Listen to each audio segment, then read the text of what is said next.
Hello and welcome to the Amazing Spider-Man podcast. Yes, we are not the SpiderNerd.com podcast anymore. Now we are the Amazing Spider-Man podcast. We are not an Amazing Spider-Man podcast. We are the Amazing Spider-Man podcast, the one and only. And joining me today for the panel for this first time on the Amazing Spider-Man podcast, even though it's really episode 33, but whatever. Joining me today for the panel, we have Mr. Thomas Patterson. How's it going, Thomas? Going good, guys. Yes, Thomas is pissed off because I just made him, because this is the second intro we've had to do this week. So Thomas is not happy with me right now. Here's a little behind-the-scenes story. We recorded about 5 minutes of a show before someone else came along, and ultimately I said, screw this, Thomas, we're starting over because the other guy's here, and Thomas was like, fuck you. Listen with the language. I did not use that language that much. I'm not that colorful. Thomas, I let him do the exact same things a few times with you when you were late, so... Yeah, but the issue is I actually am on a time constraint here. I actually have to be gone in about an hour and a half. Well, you're always on a time constraint, so go blow yourself. Also, and that voice you just heard was Mr. James Markin. How's it going, James? Pretty good, guys. Yes, James ultimately had some computer troubles, so he's been a little bit late, but ultimately it's not a big deal. Hopefully we can get this show in before Thomas has to go, but if we can't, whatever. Thomas isn't that important to the show. Anyways. Whoa. Yes, new site, new domain, and we're still busting his balls. Yep. It shows things have not changed at all. But a little bit, how's it going, James? What you been up to this week? Well, it's been pretty good. Just studying for my placement test for my culinary college. So mostly been doing that. Plus, doing certain Spider-Man stuff, like going to a movie. I don't know if you guys heard about it, but I went to a movie. It was a really small movie, not very much advertised. Yeah, I know. It was it's only released in select theaters. It was very, very small. Yeah, limited release. Yeah, limited release. Only made about $20 per theater, I think. But, yeah, that joke fell really flat. But, other than that, anything else anyone else has been up to this week?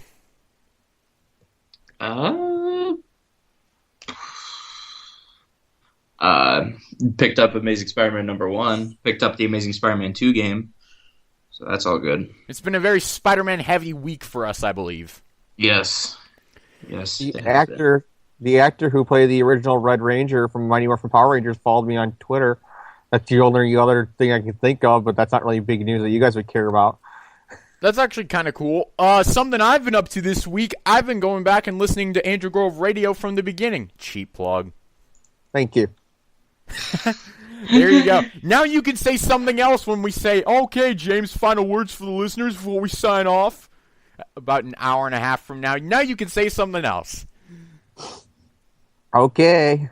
He won't. Yeah, I know he won't, but he's... No. I'll do the Andrew Grove one just to piss you off now. Yeah, he's going to say that every week just to piss me off. But the good thing is sometimes on Andrew Grove he shouts out to this podcast, so whatever. Woo! Only sometimes, though. Why don't you do that every week, James? Huh? There's other weeks where other things come up, or other people have shout-outs. Like, we had a guy who died, so we gave our shout-outs to a person who died. James, I was kidding. It doesn't matter. It doesn't matter at this point. He's dead. What does it matter now? Oh shit. Okay, let's not offend anybody. Oh shit. That's gonna get you some hate mail, Thomas. I know. All right. But a little bit of housekeeping in terms of before we tackle the Spider News. Yes, as we've already established, we have moved to a new site, a new domain, theamazingspiderman.com. Dashes in between every word. That's going to get redundant to say, but whatever. But ultimately, yes, we have moved to a new site and a new domain. A little bit of story behind it. I was literally Googling Spider-Man a couple nights ago, and I saw an ad for, Spider-Man domain's available. And so I was like, let's click on it. Let's see what's going on here. I saw the-amazing-spider-man.com available. And I thought, well, that's actually a pretty good domain. let's buy it before anyone else does. And so I set up a test site for it, and it actually got a decent amount of hits without any advertisements. And I thought to myself, well, what if we just moved over to this site? It seems a lot more people are going to be able to find this one. So I asked these guys, and they gave me their blessings, so we moved the site over to theamazingspiderman.com with dashes in between every word. So ultimately, we've moved ourselves over, we've gotten ourselves situated, and I think we've basically broken the new site in. I had to reset the forum, so for anyone who's signed up for that, all the 2 people who were signed up for it in the first place, I'm sorry, you will have to re-register again, but it shouldn't take very long. It's a very simple process. But other than that, yeah, we got very, very good responses from people in terms of the new site. And I got specifically some good responses about the design of the forum. Actually, a lot of people are liking that, so I guess I did a good job with that. It took me 2 hours to figure out how to set the background for it in HTML, but I did it anyways, so I did it eventually. But we got that done, and so the site has moved over now. We are now Amazing Spider-Man Podcast on iTunes. If you're listening on iTunes, you obviously know that because you found us somehow. We are also at the-amazing-spider-man.com, so check us out there for our website, and yeah, we got, it's just the 3 of us right now as the staff of the site. James is the reviewer for the Ultimate Spider-Man cartoon, Thomas is the reviewer of everything Ultimate that is comics, and I am the reviewer of everything that is 616 comics, or main titles at least. So, yeah, we got that stuff out of the way. So anything anyone wants to say about the new site, forum, podcast name, anything anyone else wants to say about it before we tackle news? Well, I definitely think it's going to help us not only increase traffic, but it's also going to help us bring you a better experience because we can also possibly get some more panelists on here eventually with the increased traffic who actually want to join us on here. So hopefully we can bring you guys a better overall experience on the site. So that also will be one of the reasons that we moved. Yes, that was, I mean, the main reason we moved was because we did want to increase kind of availability, because the problem with the SpiderNerd.com domain was that it didn't have the word Spider-Man in it. It had Spider, but not dash man. So ultimately, it really was kind of harder for people to find on the internet spectrum. With this site, theamazingspiderman.com, dashes in between every word. With this site, we think that a lot more people will be able to find us, and ultimately will be able to deliver a better experience to a vast number of people. So that was really the main reason we moved the site, was for increased availability. But other than that, tackling news now, we've got really no news to talk about this week. I guess we can start off, something I guess that's worth mentioning is Andrew Garfield and Emma Stone were on SNL last night, and they basically French kissed, made out, whatever, tongued each other on screen. I don't know if anyone saw that video that I put up on the front page, literally hours before this podcast. But, yeah, that was that. I don't think anyone has any thoughts on that. Andrew Garfield wore a wig because he shaved his head, which I still don't know why he did that, but whatever. He has to start filming The Amazing Spider-Man 3 in October. Come on, dude. Get with the system. Well, it's like, Amazing Spider-Man, I don't know why he did this. Why, Andrew, you had perfect hair. Why would you get rid of it? Maybe he did it for Locks of Love for charity. That I would accept. But if he just did it because he said, fuck it, I want to do it, then that sounded bad. But if Of course you do. What? What? Thomas, go fuck yourself. But yeah, so anyone have any thoughts on Andrew Garfield and Emma Stone making out on live television? Lucky jerkhole. Yes. It's nice they had the wardrobe from the movie. Yeah, it's like, Yeah, she had the classic 121 outfit, and they had Andrew in the spider suit. Yay, I don't care about any of this. I just brought this up because there's really nothing to talk about this week. There's two other news topics besides this, and really there's nothing to talk about this week. So we brought it up just because we felt it would be funny to get people's reactions. But tackling real news now, and not shitty news, tackling real legit news now, Mark Webb did an interview where he spoke about the deleted scenes from The Amazing Spider-Man 2, or particularly the scenes involving Mary Jane Watson, portrayed by Shailene Woodley. Here's what Mark Webb had to say about the scenes. There was one little scene at the beginning where she is next door, and it took place right around the montage where he comes back, and there was another little moment between Gwen and MJ. Damn, that was a run-on sentence. But it just tipped over. The relationship between them, Peter and Gwen, is so sacred and so powerful that it just didn't feel right. And it sucks because Shailene is such a fucking great actress and so cool and magical, but it was just about having this obligation to this romance that I thought was sacred. It was just one of those things. So when Mark Webb was also asked if he would be interested in introducing Mary Jane in future Amazing Spider-Man films, he said, "Oh, absolutely. The question, of course, is can Peter ever love again? And that will be something that we will have to address." So, what are your guys' thoughts on this Mark Webb interview where he talked about Mary Jane? James, why don't you go first? I kind of don't agree with editing her out if the reason why they did it was because they just did it because Gwen and Peter is so sacred, because that kind of feels like, I feel like you should have introduced her here, even if it's just the montage and then Gwen bumps into MJ or however that scene was going to be.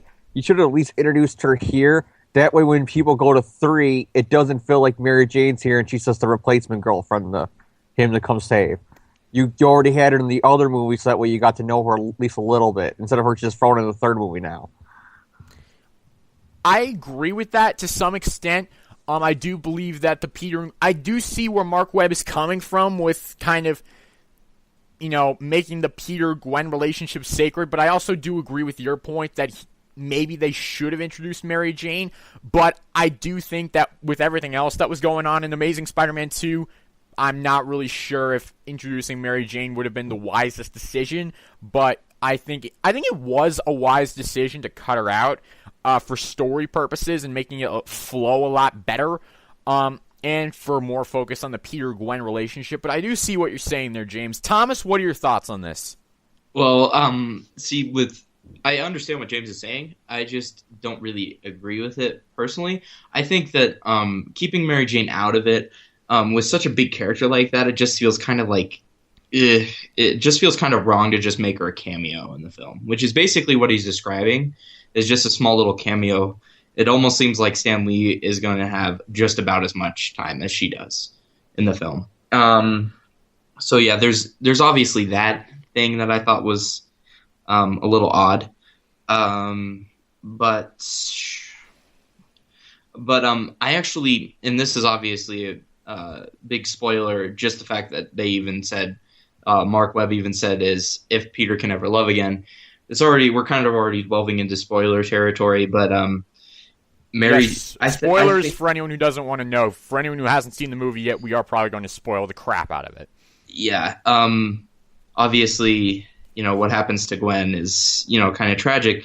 So I'm thinking that what they could do is, I was talking to Jonathan about this before the show, is how they could kind of pay homage to the original Mary Jane storyline, where Peter is unsure about meeting her and Aunt May is just trying to get him out there with Mary Jane, and then that's where the third movie could end, was with him meeting Mary Jane and her saying, the classic line and everything, and then that's where that movie ends. My thoughts on that shit, we're getting feedback again. Now it's gone. Whatever.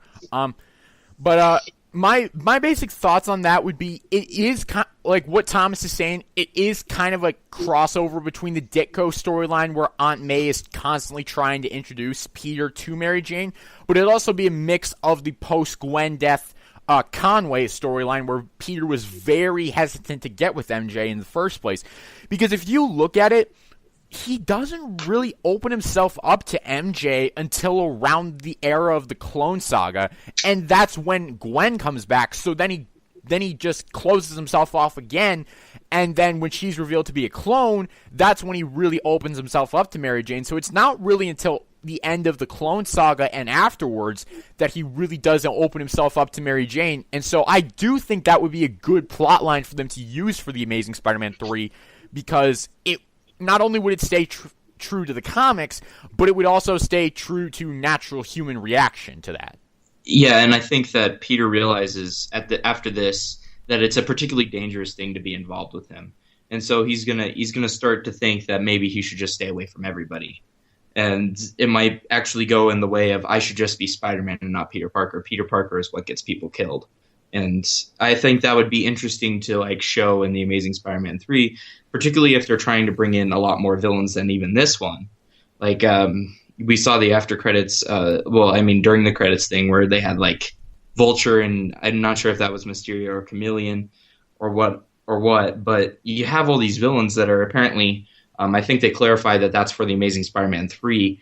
That's a lot of villains to have in The Amazing Spider-Man 3, so I'm kind of saying that maybe they could go without the love story, especially since Peter and Andrew Garfield and Emma Stone had such great chemistry that it might be better to just leave the love story out of it for a movie, just to allow not only the audience to mourn a little bit, but allow Peter to mourn a little bit more before moving on.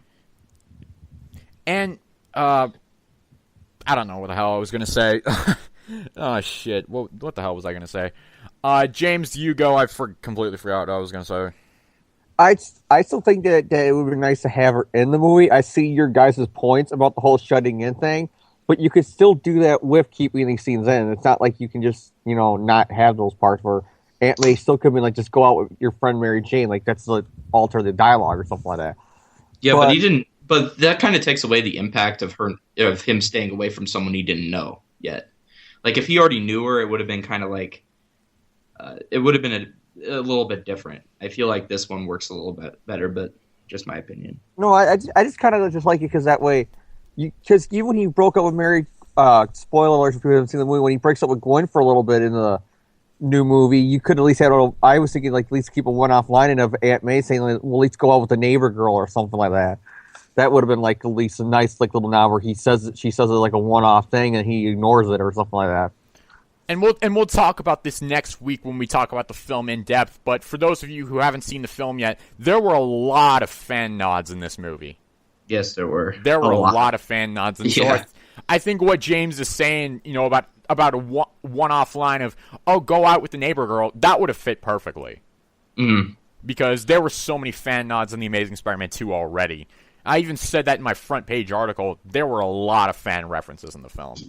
Yeah, I would agree that she could have done that, but I think that it would have been sort of out of character because I think she was very supportive of Peter and Gwen's relationship throughout the movie. It would have been more like her to say, why don't you just get back together with Gwen? It's such a stupid thing that you're not together, rather than try to get him off of Gwen and onto somebody else. She was very supportive of the relationship. So that's true.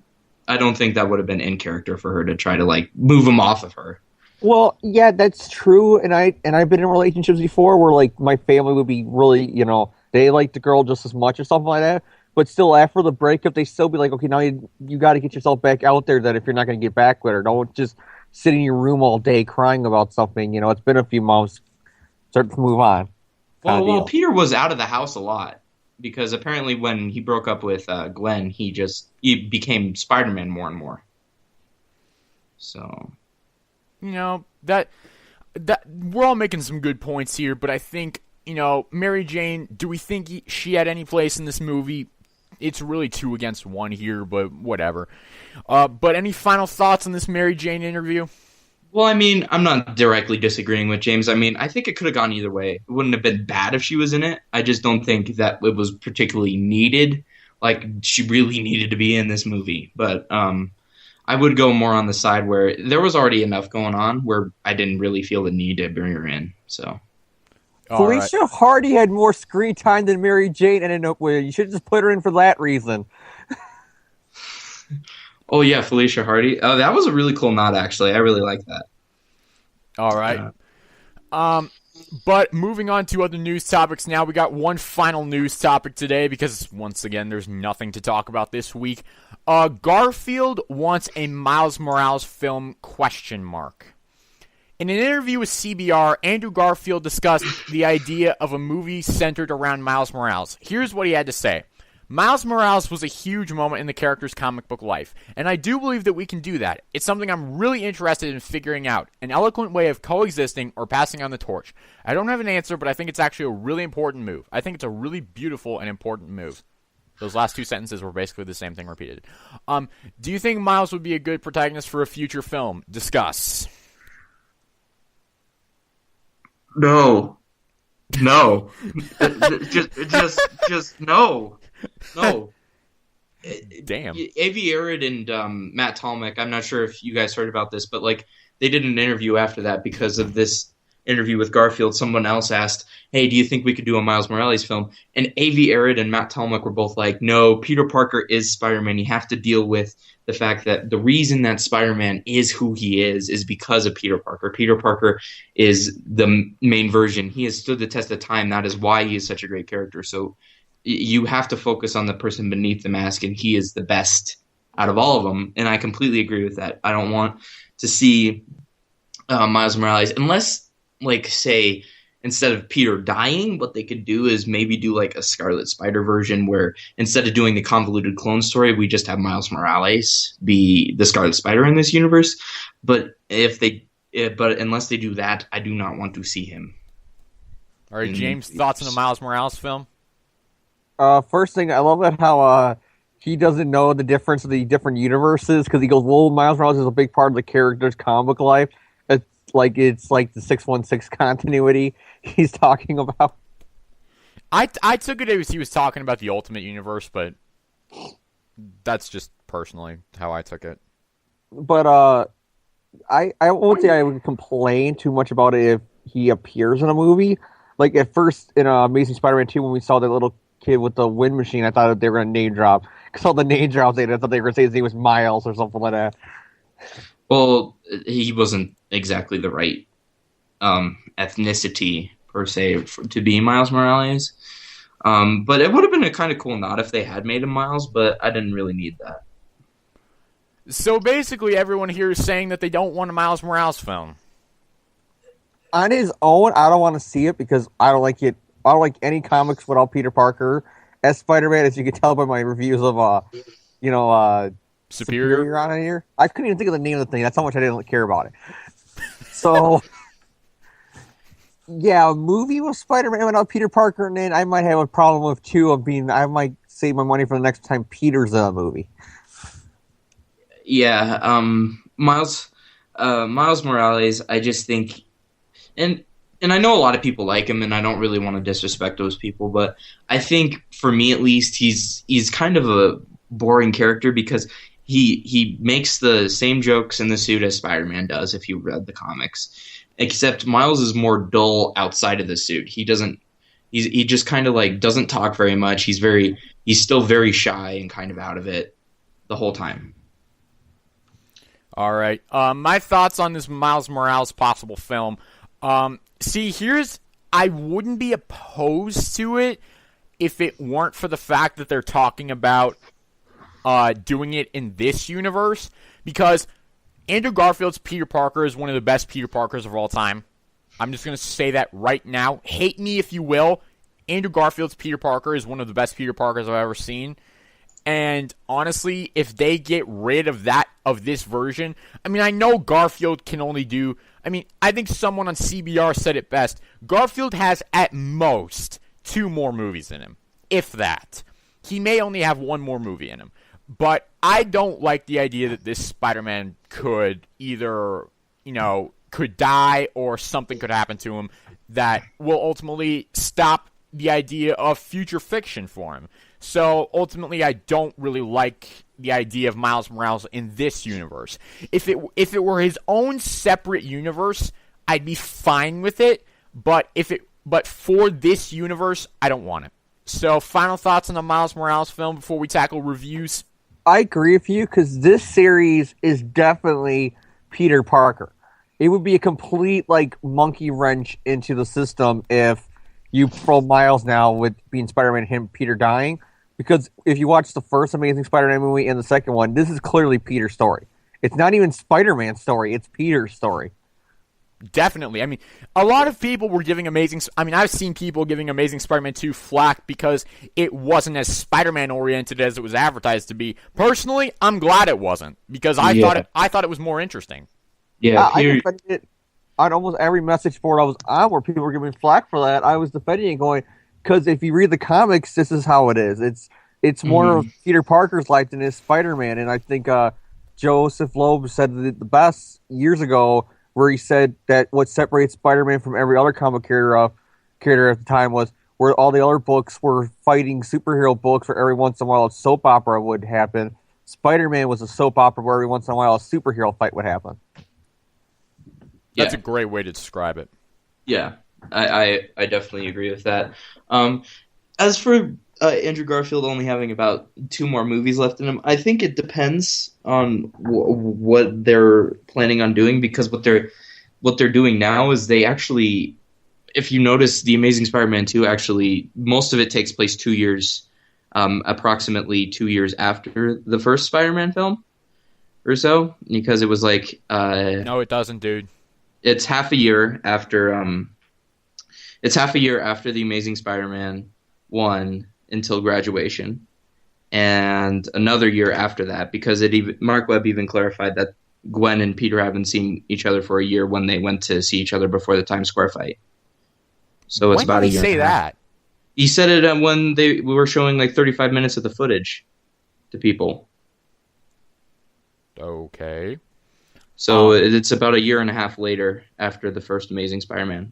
Well, to be fair, that doesn't mean a lot of time was by in the high school scenes. It could have just meant that he was bit when he was 17, so he had a whole school year as Spider-Man that we didn't see up until graduation.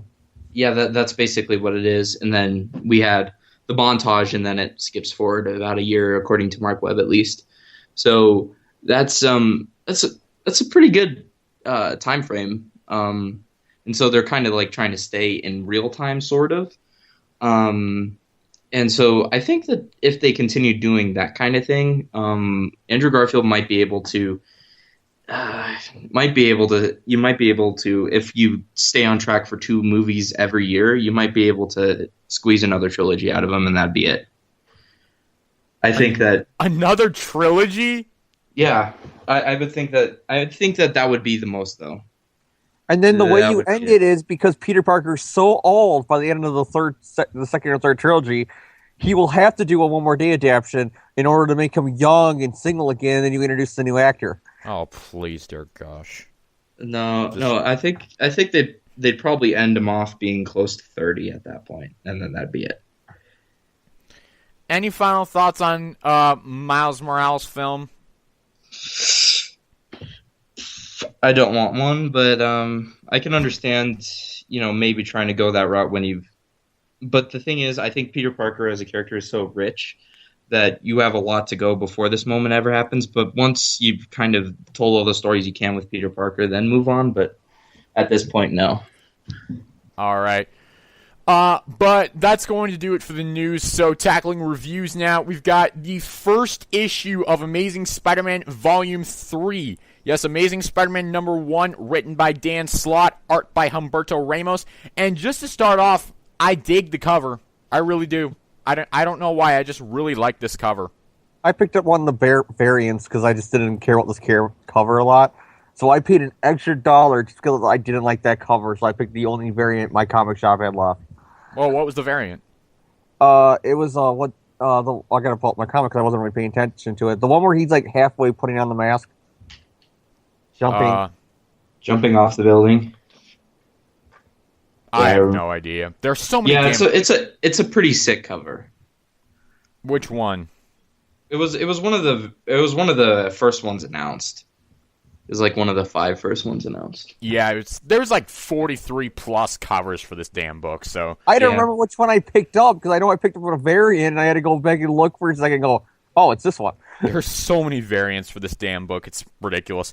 I picked up the regular cover. I'm not a huge fan of it, to be quite honest, but it's not the worst. Am I the only one who really likes this cover? It's The only time I ever pick up a variant cover is if A, that's the only copy left in my comic shop for whatever reason, or B, the other cover is so ugly that the variant's the better of the two covers. That's it. Damn, you guys really don't like Ramos. I thought I was the... Well, see, I don't mind the cover. I just didn't like it very much. I wouldn't hate it enough to spend an extra $1 on getting something else. All right, but we're going to go around for breakdowns on this issue. I guess we'll start with James this time. James, why don't you give us your overall thoughts on the issue and your grade, and then we'll go from there. Well, basically, Peter's back in the suit. You get mostly just a recap of, I finally got my chance of life again, and I'm not going to squander it. And it's kind of eerie parallel to what Otto was saying in 698 when you find out he has the suit of the whole, I got my second chance on life now, and I'm not going to squander it, and life's so beautiful and perfect, and hey, supervillains. Yeah. Pretty much, he fights B-list villains, and he loses his clothes, and he gets all worried about it because, oh my god, what will the other superheroes think? And then it cuts to Captain America still being a complete utter dumbass because now he's mistrusting Spider-Man when he's back in the body. And even though everybody's going, look at him, he's quipping and making jokes with no pants on. No, I still don't believe it's really him or whatever the fuck is going on. Or we still need to investigate him. And then he realizes, holy crap, that means Johnny Storm is watching this. And that's actually a pretty hilarious moment as Johnny Storm is losing his shit over it. And it's just mostly just getting you back into the status quo. The Ramos art is, like I said, I'm not a big fan of him because it changes even for the issue. There's some parts where I see his artwork and I'm okay with it. I think, okay, it's a really cool look. And then you get to like some other panels where it's like you see a shot of Peter's face and it's so flat there's no way he could have a nose. Yeah, we'll talk about it in the talking points. But what is your grade on this issue, James? I would give this a solid B, all the way up into a B plus, somewhere around there. All right, Thomas, breakdown and grade of Amazing Spider-Man #1. So it basically starts off with the Superior Spider-Man #31 left off with him basically trying to get used to the thing. And I think there are some pretty cool moments in there where they're kind of like, you're a doctor. And he's like, what? And I'm the owner of a company. He's like, wow, he left me way more. He talks about Otto leaving him way more responsibilities. And then Anna Maria finds a ring. Which is never touched on again. Yeah, Otto was apparently planning to ask her to marry him, and it never, ever, ever, ever, ever comes up in the issue ever again. And Mephisto made sure that the ring was taken care of. Oh, gosh. Mephisto goes, Peter's back. That's not a part of our deal. Curse you, Otto. Magical red bird flies in and takes the ring. Goodbye. What? I like the scene where J. Jonah Jameson's like, I'll go to the Daily Bugle. That's where I'm welcome. And then he looks on the front cover of it and sees them basically like talking about how much of a idiot Jonah Jameson was and how he says he hates them all and basically just screw them all and everything. They're all dead to me. Yep, it was pretty funny. But as soon as Peter becomes Spider-Man again, the whole I have got a new lease on life that's okay with me. And then he loses his clothes, and then Captain America's like, I'm gonna need a little bit more proof than that. Where was the need for proof when Otto was just simply checked out off of such a minuscule test? Where was the need for more proof then? Is such a complete double standard. It's driving me crazy. I don't mean to go back to Superior Spider-Man, but it is so irritating that this is the way it's going. It's the plot device to keep him off the Avengers. That way Captain America doesn't offer him the job back right away. That's all it is. And then there's the hilarious scene, like James has talked about, with Johnny Storm basically laughing. And then you see Mary Jane calling Peter an idiot. Oh, I'll get to that. I got something to say, but I know that Jonathan's going to want to give first touches on that, so I'll let him take it. I'll get to that. I'm going to defend it. I'm a big Mary Jane fan, and I don't like how she's been written sometimes post One More Day, but I actually would defend this one for a pretty simple reason. Oh, Yeah. I'm going to tear into you, bro. Okay, so she closes the laptop, and then Peter basically heads home, and he finds out that Anna Maria has found out who he is because of the freckles. Because they've, done it before. Wonderful. What's your grade, Thomas? See, I'm not going to be as charitable as James. I'm going to give it a C. A solid C. All right. Turn off the feedback. All right. Damn it, it's still there. Now it's not. But as far as my breakdown and grade of this issue goes, I'll start with my grade. I'll give it a C+. Yeah, nothing happened in the book. Nothing happened. I mean, yeah, he fought the menagerie or whatever. Yeah, what is that going to do with what is that going to have to do with anything later? Nothing. What is any of this going to have to do with anything besides Anna Maria finding out that Peter's Spider-Man? Probably nothing. I'd say the biggest landmark of the issue was the first page where we find out that Peter Parker is 28 years old. That was the biggest thing of the issue for me. Yeah, that's right. Slipped my mind. Because that brings up a big, for the people who were pro-marriage One More Day, that brings up a big thing if he's 28 now, they're saying. All right, can you go into a little bit more depth on that? Well, supposedly, one of the reasons why they did One More Day was because he was now, in his early 30s, late 20s, because he was married, and we didn't want that. We wanted him back to be, mid-20s, 25 or 24. Now you're saying he's 28 the whole time because you did math and figured it out? I'm actually going to go against James on this one. I think there was a clarification that a year had passed between Superior Spider-Man, and then a year had passed between number 600 of The Amazing Spider-Man and number 700. So he was actually, before that, 26. Whatever. It was... No, but it brings to the point that did they clarify that he's 28 because he's retelling the origin story because how it relates to, the Silk storyline and the learning the crawl and everything? Yep. Or is he relating it to explain that he's 28 now, so unlike Mary Jane, he's old enough for Marvel to consider him being married? So that with the Ring plotline. Yeah, it's weird, but my thoughts on the issue overall, nothing happened in the book. It's just this, to me, I was thinking, this is your big Amazing Spider-Man #1. This is your big first issue. Nothing happens in the book. Anna Maria finds the ring. Okay, not resolved. Jonah Jameson, no plot development. Peter is just basically reintroduced to his life. Menagerie, no plot development.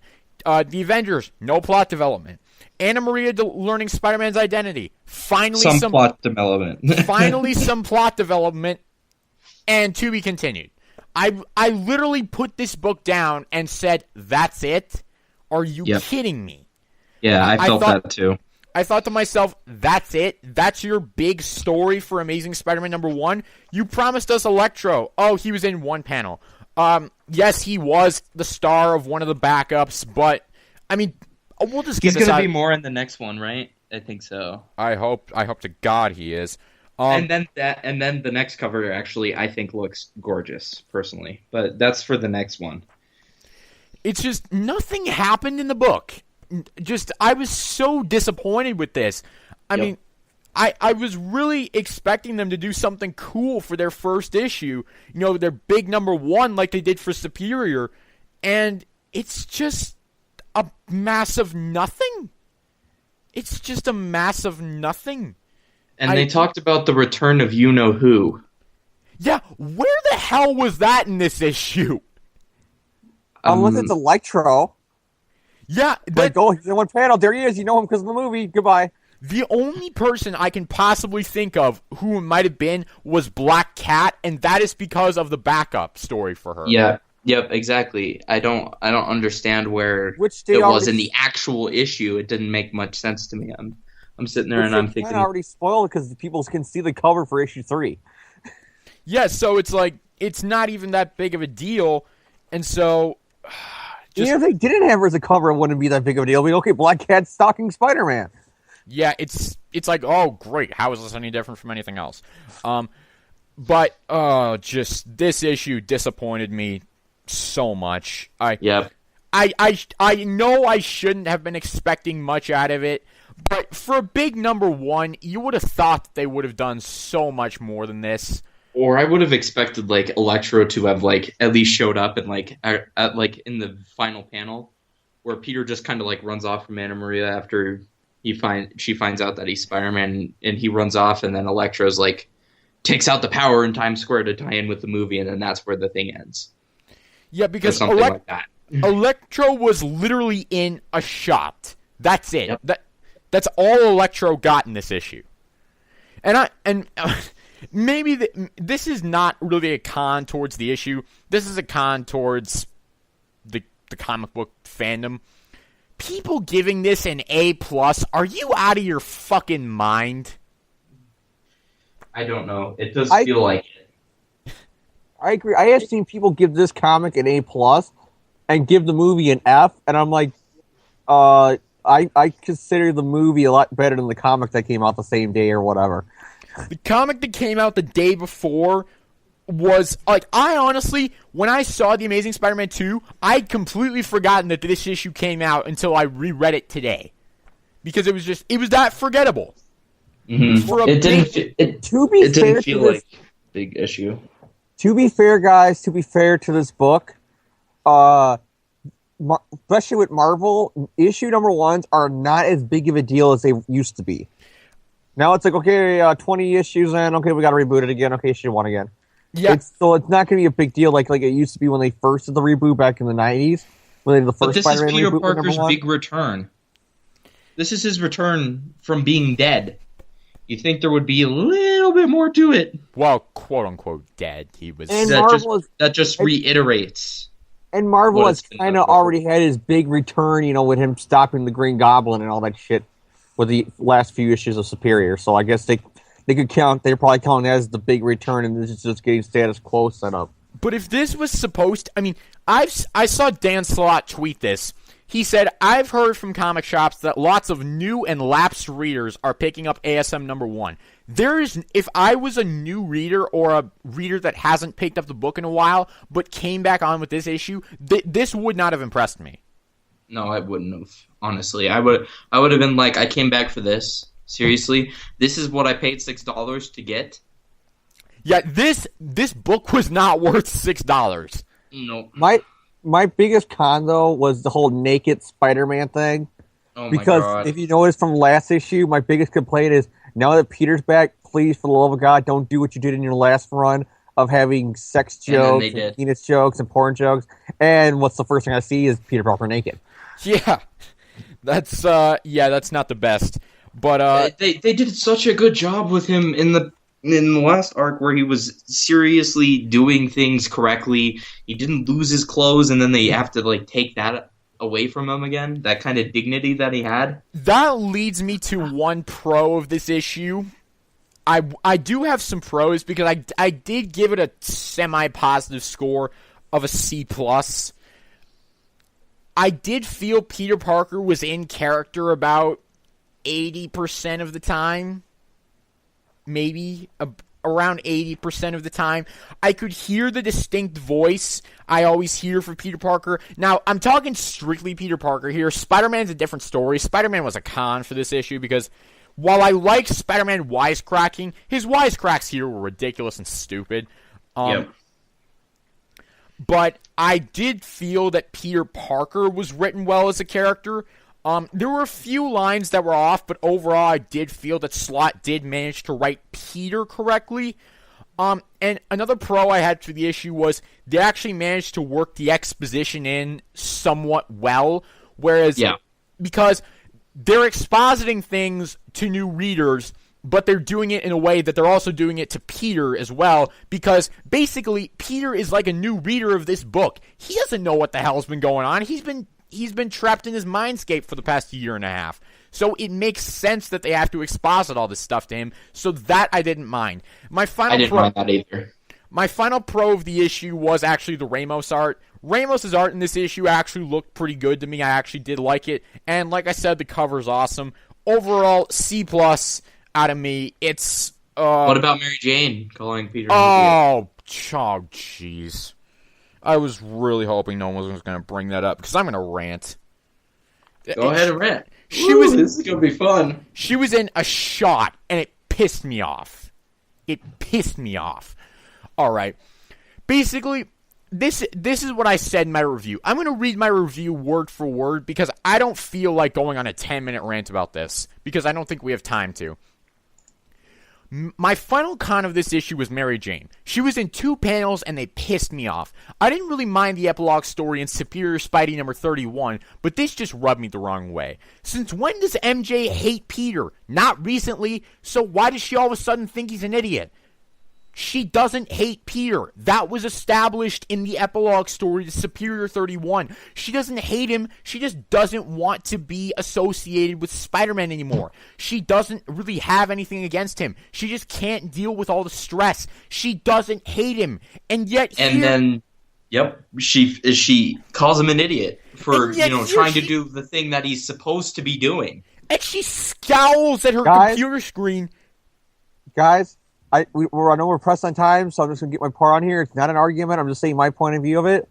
She called him an idiot in a way of, like, I still love you. Like, anybody who was still a fan of the show How I Met Your Mother, there was an episode where they revealed that one of the girls, Robin, when she says, you're an idiot or you're stupid, that means I love you in girl language. I got a sense that was going on with Mary Jane. Because you notice she's kind of smirking. She's, like, trying hard not to laugh and go, oh, Peter. So the only thing she can say is, you're an idiot, and close the laptop. But deep down, she wants to laugh, and that's hinting at that she still has feeling for him. I don't get a sense that she hates him. I get a sense that she still has that attraction for him. Oh, see, I didn't get that at all. Yeah, me neither. Because if you look at the first panel, she is scowling at her computer screen. Maybe it's just Ramos's art, like, messing up the facial expressions that she's supposed to have, but it totally came across to me like she was angry at him. That's what it came across to me as. It came across to me as she's like, I'm putting him behind me, I'm trying to move on, but she has to close the laptop and just smirk and say idiot because she can't help herself, because she does care about Peter. That was not how I took it at all. Just agree to disagree then. Yeah, if that was how it was intended to be... We're not arguing over it. I got a different vibe from that scene than you guys did. It just doesn't matter at the end. If the vibe from that scene was different than how I took it, if the intention was different, then that's an art problem, because really the art is where I'm getting my reaction from. Me too. Yeah. I didn't like this. But other talking points this issue, Otto planned to propose to Anna Maria. That's never touched on again. No. Like I said, Mephisto came in. Oh my God! Stop it! Make it stop! Stop! Yeah, we're not even going to talk about that shitty storyline. Did anyone? I mean, even though there was no plot progression in the J. Jonah Jameson scene, I did feel it was done fairly well. It was. I thought it was funny. I thought it was one of the pros that I actually had of the issue. I just thought it was funny that he was like attacking the people at the Bugle. I thought it was funny. I mean, he's nowhere further. He's no further after this page than he was at the beginning of the issue. But yeah. I thought it was a nice, funny scene. It was a good scene. It was well written. I heard the distinct voice for J. Jonah that I always hear, so he was fine. But overall, it's just really, this issue was a disappointment for me. Me too. It's like, the Spider-Man action, you would have thought they would, I mean, I don't remember who it was, but someone said he was fighting B-list villains. These are Z-list villains. Yeah, these are really low-level villains. These aren't, and it really makes me mad that he loses his clothes to these people. I mean, this is the fucking White Rabbit, for gosh sake. Exactly. It was so bad. There's nothing to these characters, and yet they're featured in Amazing Spider-Man #1. And it's just, I really felt that the Spider-Man aspect of this issue, and this is my con, this is a con for me for the issue, is I didn't like how Spider-Man was written. I didn't have a problem with Peter, but Spider-Man was so bad because his quips were so cheesy. Though the one quip that made me laugh was, I hear that motif, mo problems. Am I right? That was funny. I thought that was funny. I don't know why. I didn't like that one. Well, you can you're free to disagree with me, but I laughed out loud at that. That was actually kind of funny for me. I didn't. I personally didn't like that one. I think the best one was where he was at the beginning, where he's like, "This isn't as bad as it looks." Nah, never mind. It's exactly how it looks. That was the only one where I got a little bit of a chuckle out of me. Everything else was just kind of like facepalm for me. I didn't like the Spider-Man lines in this issue. I felt that it really could have been done a lot better. But exactly. Any other talking points before we wrap this up for this issue? I'm re-looking at the panel, and I'm still convinced about Mary Jane that she's just saying a smirking an idiot. I mean, we're getting into an argument over two panels, but to me, it just came off the wrong way. No, I'm just saying, Yeah. I re-looked at it and see your guys' point of view, but I'm just still coming out of it, no, she's smirking. I'm just not trying to pick a fight or anything, it's just what I think. I don't really have much to say. I hope the next one's better. This one was just disappointing to me, especially coming off of the Goblin Nation arc, which I thought was pretty darn fantastic. This was just disappointing to me. Final talking point I have is Anna Maria learning Peter is Spider-Man. Is this going to put a dent in their relationship? Probably not. It's probably not going to do jack shit. Watch I'm pretty sure what's going to happen is that Anna's probably going to like him even more after this. Yeah, because of the fact that he's Spider-Man. I got also the sense that Peter doesn't really know this girl, and she knows the secret. And anybody who has read the comics since he put the genie back in the bottle of One More Day, he's been super paranoid when it comes to the secret identity. So I got a feeling that that's going to cause the troubles. Is he doesn't necessarily trust her yet because he doesn't personally know her, and she knows the secret. So he's going to be very much keeping an eye on her, and she might start thinking that Peter's stalking her or something. That's what I got a funny feeling about. You know, I could definitely see that with this. I mean, I haven't read pretty much any of Brand New Day. I think I've read about one issue, and it was a Roger Stern written issue, 629. But sorry. But you know, I could definitely see that with this, and I honestly think James might be onto something with that. But any other talking points on the main issue? Nope. Yeah, there's not much to talk about with this. Like I said, nothing happened. Mm-hmm. Nothing happened. Now, I guess we could move on to the backups. Did anyone read any of the backups? I read them. I don't really think they're worth talking about, and especially under time constraints, but if you want to talk about them, we can. Electro's backup comic book that they added into like they did with the one issue of Superior. That's it. I read the Electro backup and the Black Cat backup. They were fine. I read the Spider-Man 2099 backup and the Black Cat one. I read the Electro and the Black Cat ones because I felt that those were necessary reading. I looked at the pictures but didn't really read about them. So if you guys did talk about them, I would just been art's good. The art is good.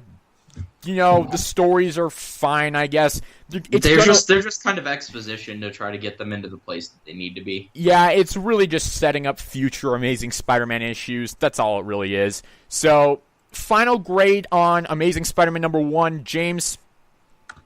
I'm going to keep it with my B+. All right, Thomas? I'm going to stay with my C. Wasn't thrilled by this issue. I'm just going to leave it at that. And I will give it a C+. It's probably an even mix of pros and cons for me, but the disappointment factor really brought it down to what it ultimately was, a C+. I just didn't feel that this issue delivered on everything that it should have. So that was a bit of a miss for me in this issue. And another thing that really rubbed me the wrong way is now that Amazing Spider-Man is one a month, it just feels like we shouldn't have that many filler issues anymore. Well, it's not even that for me. It's just like I was just disappointed with this book in general. I'm all right with filler material if we get like 2 a month, but on top of the fact that it's number one, that it shouldn't be filler, it's filler in the fact that we don't get very many stories as much as we used to. So it's kind of bothersome for me. But we are getting Learning to Crawl, so yeah. I mean, I guess maybe that's a consolation for it. But final thoughts on Amazing Spider-Man #1 before we move on to classics. Nah, I've already given my thoughts on it. All right, moving on to the classic reviews now. We are tackling 2 issues of Amazing Spider-Man Volume 1 today, number 29 and number 30. And James, you're going to have this one. Why don't you take us through 29, give us your thoughts on it, your grade, all that wonderful. Okay, I wrote my own little thing on it, so let me just load it. Wait for a second for my computer to load up my little review thing I typed up. Yes, and for those of you who did not just hear, I just made up a word, thunderful. So, anyone who wants to add that to the Webster's Dictionary, go ahead. La-di-doo-da. Okay, here it is. It finally loaded up for me, thank God. While Peter Parker he's shopping for clothes, shop for clothes. Peter is about to, typical thing. You got this comic book thing of Scorpions in the jail cell. I'm going to get Spider-Man and J. Jonah Jameson because, as luck would have it, he's getting out of jail soon. And Ned Leeds returns to town because Ned Leeds left during the last Scorpion storyline. Stanley, remember, hey, we also had this Ned Leeds guy that was in that issue. Let's bring him back. He'll cause trouble for Spider-Man. Yeah, but, yeah. And pretty much, it's after that, it gets like this Spider-Man fighting, Spider-Man fights Scorpion. They fight near the Hudson River, and it's a big water fight, and Spider-Man wins in the end, and Aunt May faints because she gets dizzy in the kitchen because she's worried about Peter, which I think also sets up the her health problems when he graduates and stuff like that. All right, so what's your grade, James? B, because it's really screams filler. Besides for bringing in Ned and the Aunt May parts of the ending, but besides for those, it's just Spider-Man fights Scorpion. That was basically my opinion of the issue as well. I mean, I reread this morning for this podcast, and I thought to myself, wow, not a lot happens in this issue, because it really is just an action issue. It really is just, Spider-Man punches Scorpion. Scorpion punches Spider-Man. Spider-Man swings them into the Hudson River, and Scorpion's captured. That's really all there is to this issue. There's a little bit of drama, but there's not really much, and there's the setup of Aunt May's illness, which will be detailed in the Master Planner arc. So, really, there's not really that much to this issue. In terms of my breakdown and grade of it, it's really just a fun action issue. Betty's kind of a bitch in this issue, but other than that, it really is just a fun action issue. Yes, it is. I mean, I see what James is saying when he says it's kind of a filler issue. I do agree with that to some extent, but to some extent I also don't agree with that. The funniest moment in it I thought was Ned Leeds. Spider-Man gets whacked with Scorpion's tail, and Ned Leeds is like, I told you to watch out for his tail. And Spider-Man literally says, aw, shut up. I thought that was hilarious. I thought that was funny. But other than that, there really wasn't anything really to talk about with this issue. As a grade, I'd give it a B-. I thought it was a decent issue, but not really anything special. So, Thomas, breakdown and grade of Amazing 29?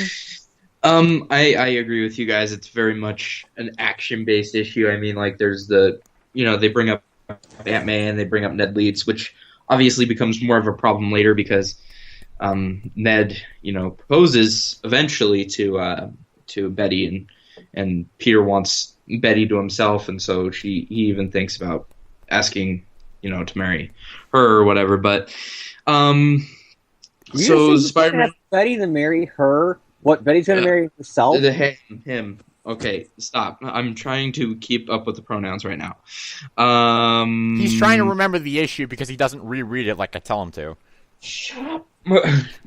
And so basically Scorpion's just trying to get revenge on Spider-Man and Jameson, and they fight. Spider-Man wins, and Aunt May starts having troubles, and then that's it. It felt very filler to me. Like, just kind of like, oh, hey, we'll give him a fun action issue here. And really, so what's your grade, Thomas? B. All right. Yeah, Thomas cannot give coherent reviews because he hasn't read the shit. Hey, shut up. I have read it. I just didn't reread it. Yeah, because you don't follow the email instructions, I had no time. I'm just busting your balls. You must be sounding like Andrew Garfield for a second. When I have time. Okay. Amazing Spider-Man issue 30. My basic breakdown and grade of this issue. Fuck. Now there are pretzels all over the floor. I just knocked the bag of pretzels off my desk. Shit. But my basic breakdown and grade of Amazing Spider-Man number 30. First of all, I did not like. I'll start with the big con I had for this issue. Let's see, what page is it? Page 5, panel 5. Let me quote you the line from Spider-Man. Well, I don't want to hang around too long. You're so charming that I may grow to like you, in which case I'd have to kill myself. Now, maybe I'm just being too sensitive here because of the history I have with this. Don't ask, I've had some family experience with this. But please, no suicide jokes. Those aren't funny. That's a real problem with the world. Don't make jokes about that. I don't care who you are. Just don't do it. So, well, please, it was in the 60s where it wasn't as big of a problem. I don't care. Don't do it. I don't care. It's, if you know this stuff is going, once you say something, you can't take it back. I don't like it. It shouldn't have been there, so no. But pros for this issue, I love the drama between Peter and Betty. I felt their pretty much ultimate scene at Betty's house around page 10 was very good. Steve Ditko's art really managed to convey Peter's anger at the situation very well.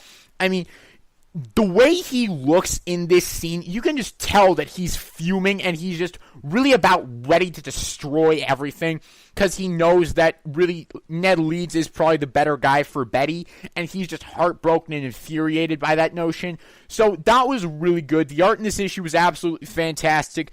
The action with the cat burglar was fairly good. And really the nice Peter, Flash, and Liz moment was actually kind of funny. I find it interesting that Flash is stalking Liz now. That's insanely creepy, but also kind of fun to read. So, you know what? I didn't really have a problem with that. I thought it was fun. Overall, it's great. I'd give this issue an A-. The only con I had was the suicide joke, but other than that, it was a great issue. I would have given it an A had it not been for the suicide joke. But the A- comes from overall a good issue, and I really enjoyed it. So, James, we will go with you. Breakdown and grade of Amazing Spider-Man number 30.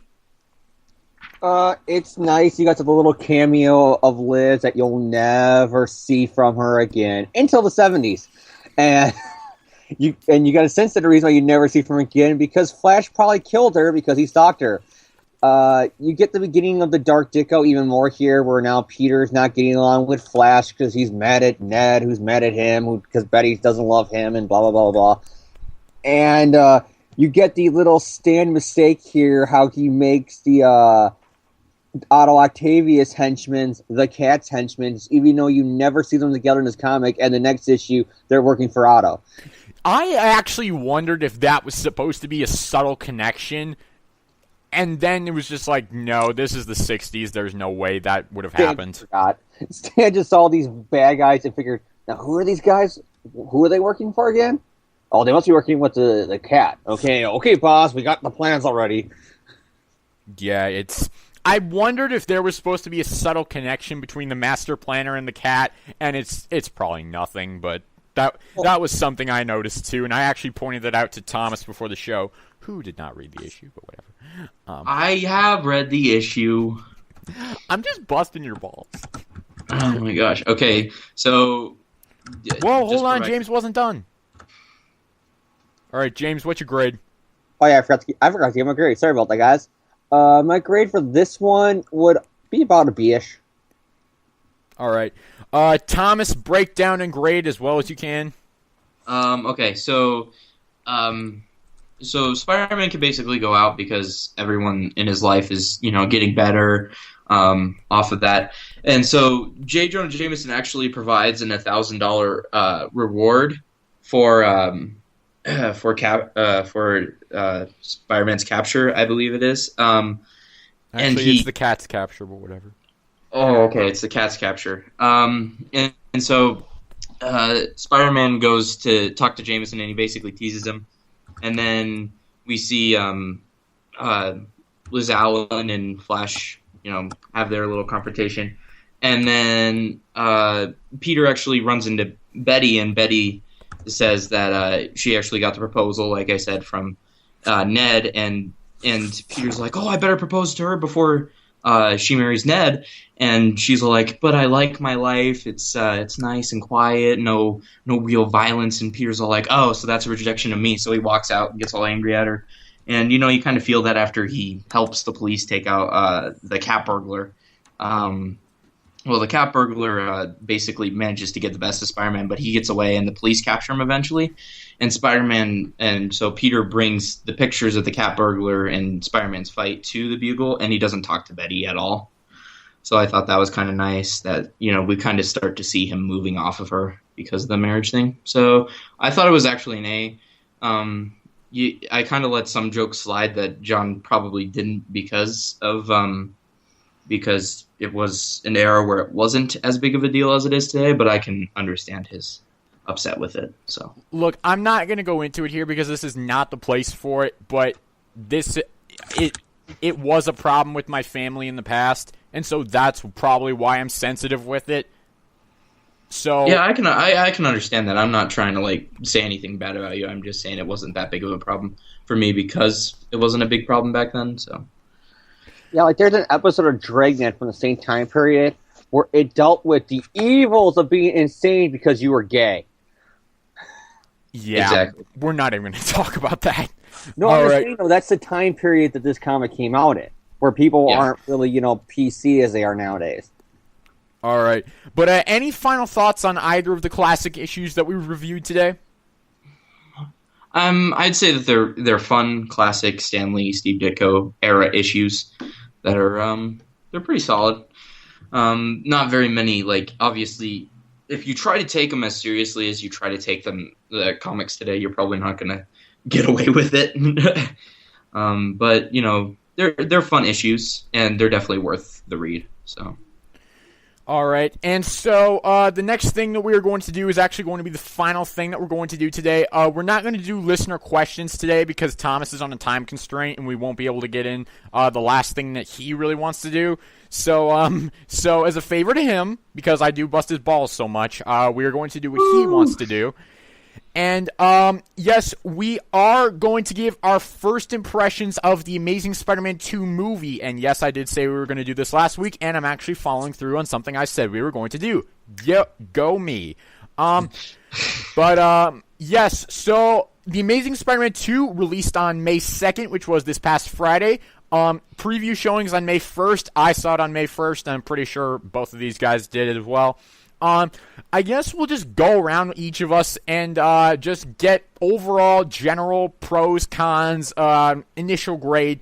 We are going to talk about the film more in depth next week on our show next week, but here we're just going to give our first impressions. Anyone who's read my very, very, very, very overwritten article on the front page, I don't know how that sprawled out into a full review. I literally planned to just jot down a few bullet points, and then it just turned into a 3,000 word long article. Yeah, dude, when I came onto the site and I saw that, I was like, okay, he's gave his first thoughts. Okay, I'll read it because Jonathan might just say that, okay, I liked it, and here was a few pros and cons, and then move on with it. I read it, I'm like, dude, you can literally make a whole hour out of this.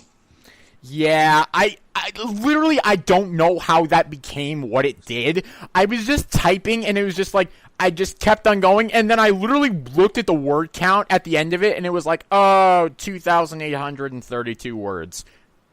What the hell? Yeah, apparently I had that much to say after just one showing. But I guess we'll start with Thomas, since he's been the biggest proponent of this film. He's easily been the most excited for it. So Thomas, we're going to start with you. General breakdown and grade of The Amazing Spider-Man 2 from you. All right, so the movie basically kicks off with the plane crash Not scene. a summary, breakdown. I'm breaking it down. So this basically culminates in just basically ending the untold story that the first movie promised. So it felt very much like it was just trying to wrap that up, but it does tie into the movie in a way that I'll talk about later. Peter is having a lot more fun as Spider-Man, so that's definitely great that Spider-Man's, cracking jokes in a way that we haven't seen before. It's definitely feels this is the best Spider-Man has ever felt, more like Spider-Man than any other movie that I've seen, so that's definitely pro for me. Andrew Garfield and Andrew Garfield and Emma Stone's chemistry in this film is fantastic. They really feel like a real life couple in this film, and the banter is great. And it really makes you miss her by the end of the film when she does die by the Green Goblin's hand. I thought Green Goblin was handled really well. I mean, like, he had a lot of time to basically build up his motivation to become the Green Goblin.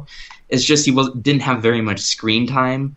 That was the only con I had with his appearance, is that he had like maybe 4 minutes in the film.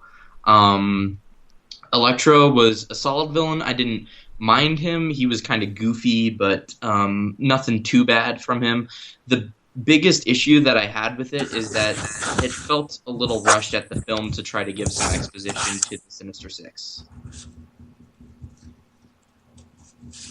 All right. And so that was one issue that I had with it, is that I kind of wish that at the end of the film what they'd done is they just ended with Peter just kind of sitting at Gwen's grave, and then in the next film he becomes Spider-Man again. That way to give the audience more time to mourn Gwen's death and more time for Peter to kind of we could get a little bit more understanding of how much Peter was actually mourning Gwen's death. And that was the only real big con that I had with the film. I would give it a solid A. I didn't think it was as good as Captain America: The Winter Soldier, but I thought it was the best Spider-Man solo film so far. I thought it was fantastic. So A from me. All right, James, what are your general thoughts and grade on Amazing Spider-Man 2? I personally think that this is the best Spider-Man movie I have ever seen. It beat Spider-Man 2, the original one from the Raimi trilogy. It is really good. This is the first time I can literally say, when I was watching the big screen, with every character and every relationship, I felt like I was seeing the characters that I have read for years in the comics. Harry, for the most part, even though it went really quick, you saw all the elements of the best friend turn bad.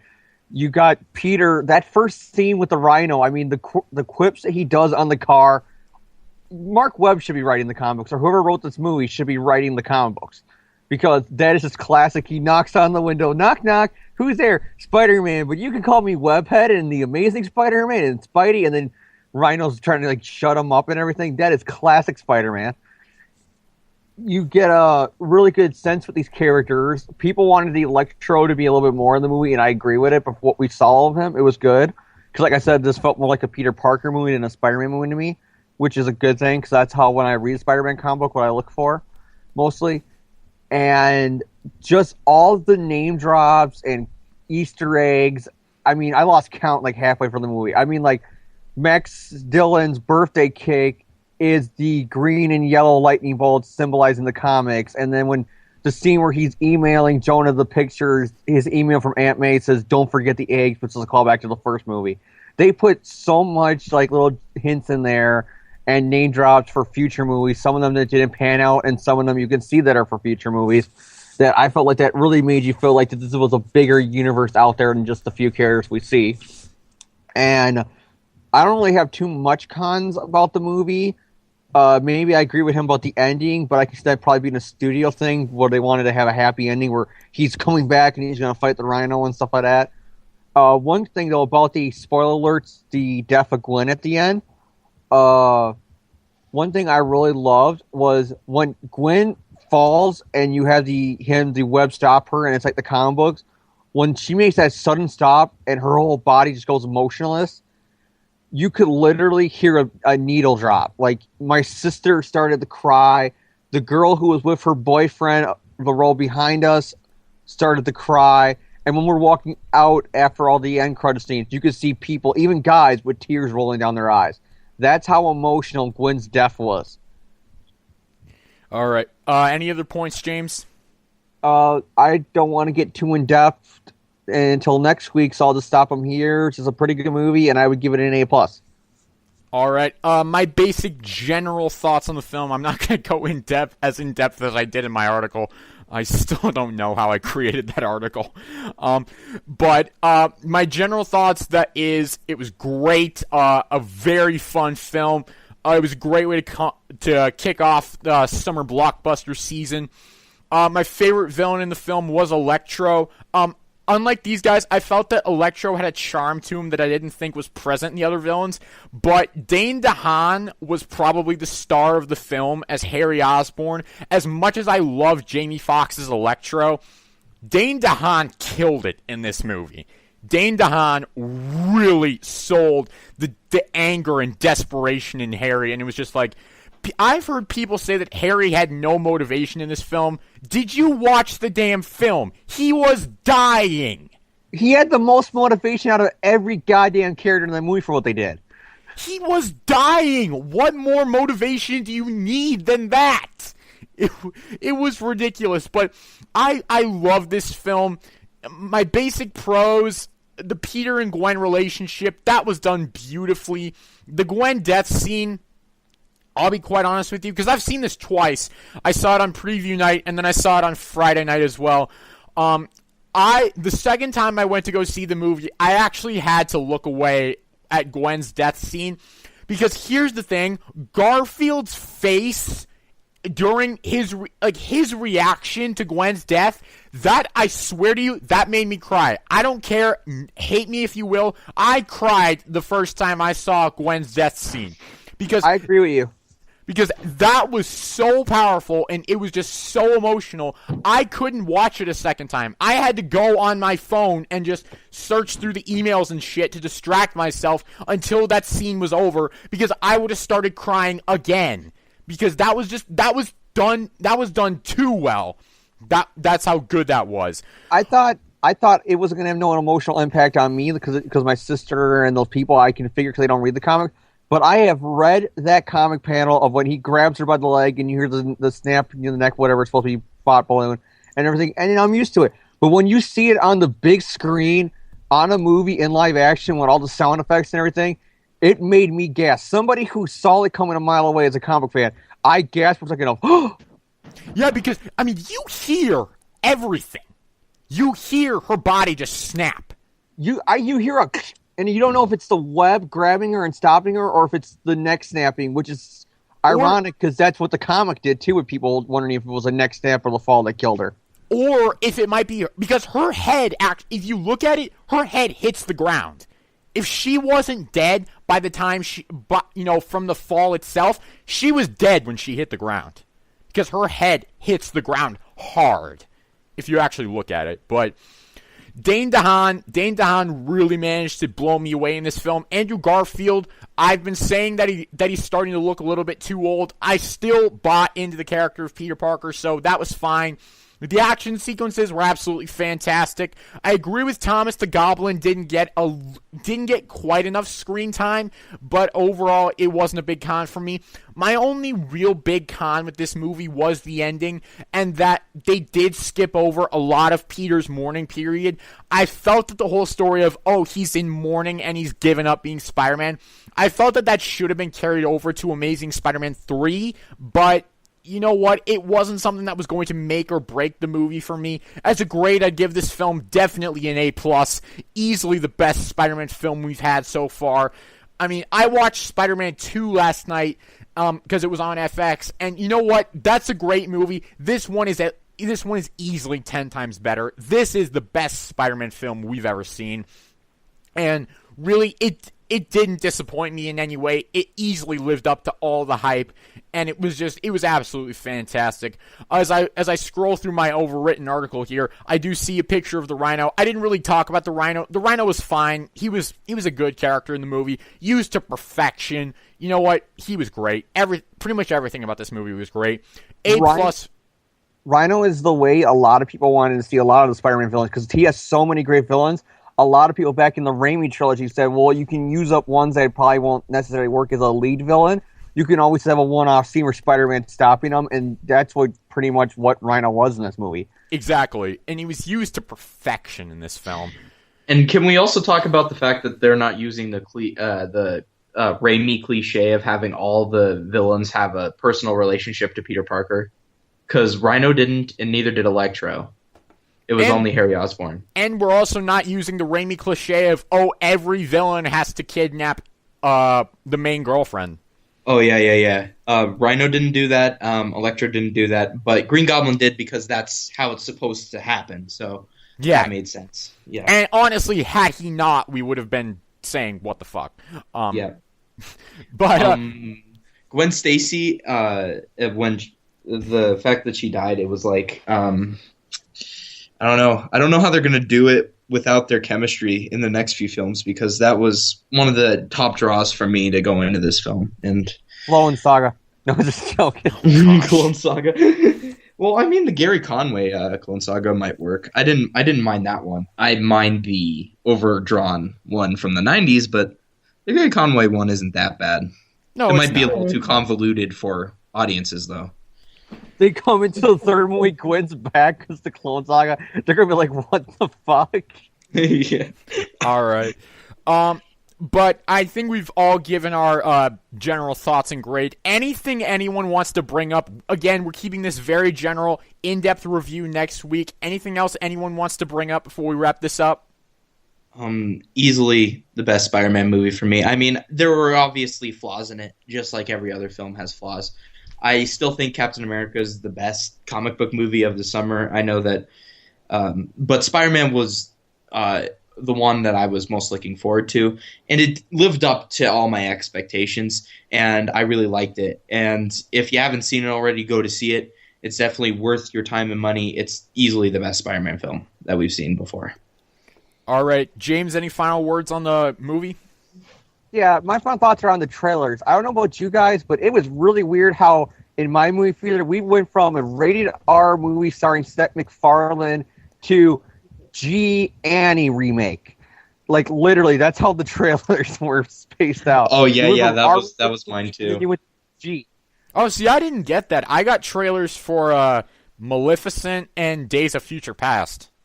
Really? I didn't get those. I got those at the end. I got a Wild West one, starring Seth MacFarlane. Looks pretty okay. Some E.T. ripoff, an Annie remake starring Jamie Foxx, Teenage Mutant Ninja Turtles, and I can't think of the movie now, but it was another movie in between there, like some baseball movie about a guy getting pitchers from another country or something like that.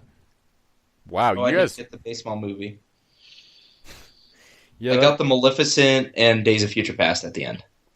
And Guardians of the Galaxy. I got Guardians of the Galaxy too. Oh, I didn't even get that. I'm shocked. Yeah, I didn't even get that one. Turtles. I got that one all 3 times I went to go see it, and I went to go see the last time in a different movie theater. I even got Guardians of the Galaxy. So. All right, but that's going to wrap up our little general movie discussion. Again, it's very quick, but expect an in-depth review from us next week. We will be joined by some special guests for that podcast, so we will have fun with that. And so, James, any final words for the listeners before we sign off? Well, I know it's going to piss off if I mention AGR cheap plug, but so I'm not going to mention AGR cheap plug. I'm still going to mention there's a big problem going on with America today, and it's called laziness. And it can be cured by watching AGR cheap plug. Okay. Thomas, final words for the listeners before we sign off? It's been a great couple of months waiting for this film and doing this podcast, and hopefully with the future of it, we can continue to improve the experience for everybody here and continue to bring you top quality, top-notch Spider-Man news. All right, my final words for the listeners are check out the new site, theamazingspiderman.com, dashes in between every word. Yeah, check that out. Sign up for the forums, sign up for the site. You know what? Have some fun, talk Spider-Man, and yeah, keep listening to the podcast, keep reading Spider-Man, go see The Amazing Spider-Man 2, and we will see you guys later. Hey, Thomas, did you take your girlfriend to it?